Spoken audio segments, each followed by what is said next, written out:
हमारी आज की कहानी का शीर्षक है बेटे का मनी ऑर्डर। शांति देवी एक बहुत ही भली महिला थी। वह एक छोटे से गांव में अपने बेटे रमेश के साथ रहती थी।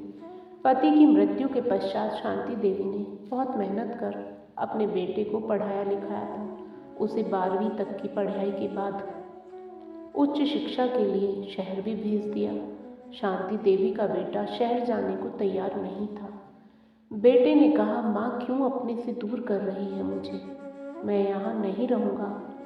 तो यहाँ गांव में कौन तुझे देखेगा, कैसे रहेगी अकेली तू। शांति देवी बेटे से बोली, लल्ला तू मेरी चिंता ना कर, तू पढ़ लिख कर बड़ा आदमी बन जा, बस मेरा जीवन सफल हो जाएगा।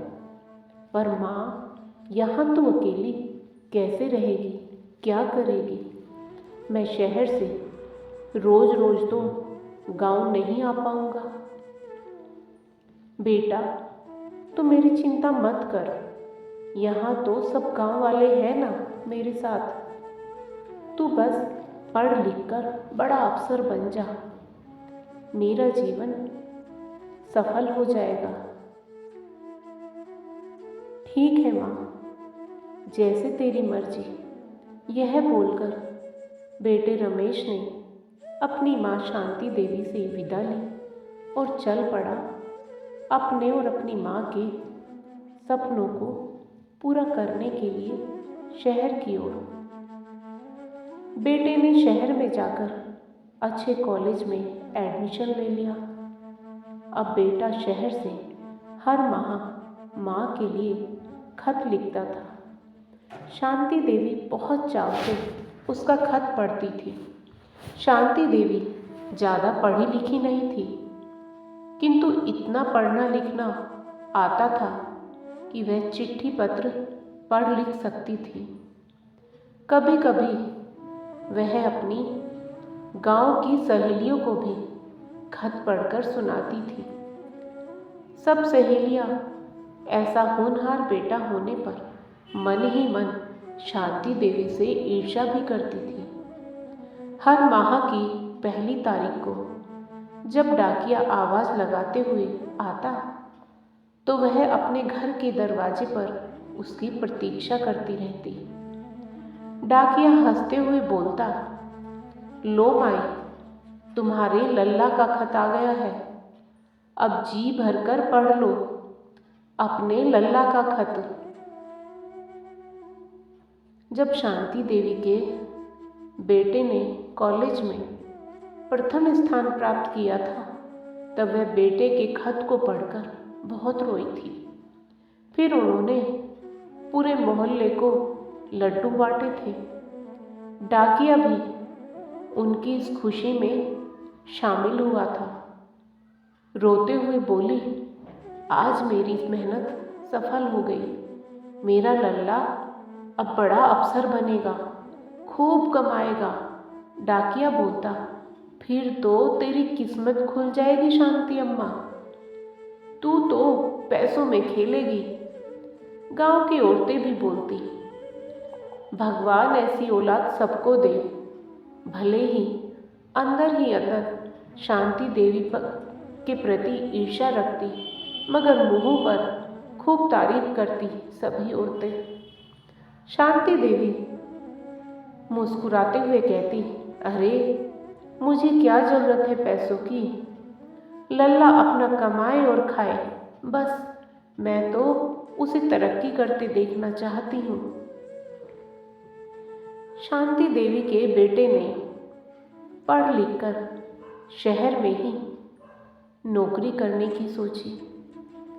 अपितु उसने शांति देवी को भी अपने पास बुलाना चाहा, पर शांति देवी ने मना कर दिया। वह बोली, मैं भली, मेरा गांव भला। बेटा हर माह मनी ऑर्डर से पैसे भेजता और साथ ही खत भी। शांति देवी को मनी ऑर्डर से ज़्यादा खत की प्रतीक्षा रहती थी। महीना शुरू होते ही घर के दरवाजे पर डाकिया की प्रतीक्षा में खड़ी रहती और डाकिया को देखते ही बोलती, ला डाकिया बाबू, मेरे लल्ला का खत दे। अरे माई, साथ में ये मनी आर्डर भी तो है। डाकिया बोला, ओहो, रख दे उधर और बता कहाँ नाम लिखूं। जल्दी कर, लल्ला का हालचाल पढ़ने दे। शांति देवी उत्सुक होते हुए बोली। बेटे के अफसर बनने के बाद कुछ महीने तो बेटे के खत आते रहे, मगर धीरे धीरे खत आने कम होने लगे, जिस पर शांति देवी कई बार डाकिए से लड़ जाती। क्यों रे, तू आजकल सही से काम नहीं करता, मेरे लल्ला का खत खो देता है तू। अरे माई, मैं क्यों ऐसा करूँगा, आज तक कभी हुआ है ऐसा?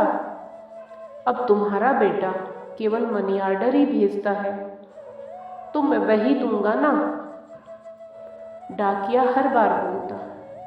बहुत महीने बीत गए। अब हर महीने शांति देवी के बेटे का केवल मनी आर्डर ही आता था।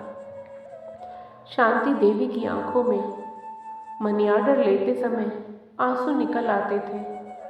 वह मनी आर्डर को उलट पलट कर देखती कि शायद उस पर ही कुछ लिखा हो। डाकिया भी उनकी वेदना को भली भांति समझ रहा था, पर वो भी क्या कर सकता था। आजकल के बच्चे माँ बाप के दर्द को नहीं समझ सकते। वो बेचारी अपने बेटे के हाथों से लिखे खत का इंतजार करती रहती है, और बेटा है कि खत नहीं केवल पैसे भेजता है। उसकी माँ को पैसे नहीं बल्कि उसके हाथों से लिखे 2 मीठे बोलों की प्रतीक्षा रहती है। डाकिया अपने साथी से कहता हुआ दूसरे गांव की तरफ चल दिया।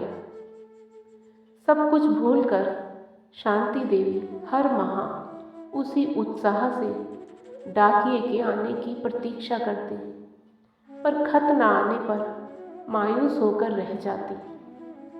उनकी आंखों में खत की प्रतीक्षा की वेदना साफ झलकती थी। वो अपने बेटे की सलामती जानने के लिए छटपटा रही थी, पर उनके बेटे को उनका कोई ख्याल नहीं था। एक दिन डाकिया बोला, माई, क्यों परेशान होती हो? ठीक ही होगा तुम्हारा बेटा, क्यों उसके खत के इंतजार में खुली जा रही हो? अरे तू नहीं समझेगा, एक माँ का दिल अपने बच्चे की सलामती जानना चाहता है, बस इतना हक तो है न मुझे। शांति देवी ने उदास स्वर में कहा। एक सुबह डाकिया खुशी से चिल्लाते हुए आ रहा था। ओ माई, देखो खत आ गया, तेरे बेटे का खत आ गया, तेरी प्रतीक्षा खत्म हुई। मगर ये क्या? आज शांति देवी डाकिये की प्रतीक्षा में दरवाजे पर नहीं खड़ी थी। उसने घर में झांक कर देखा तो उसके होश उड़ गए। शांति देवी फर्श पर गिरी पड़ी थी। डाकिये ने आसपास के लोगों को आवाज लगाई। वैद्य ने आकर देखा।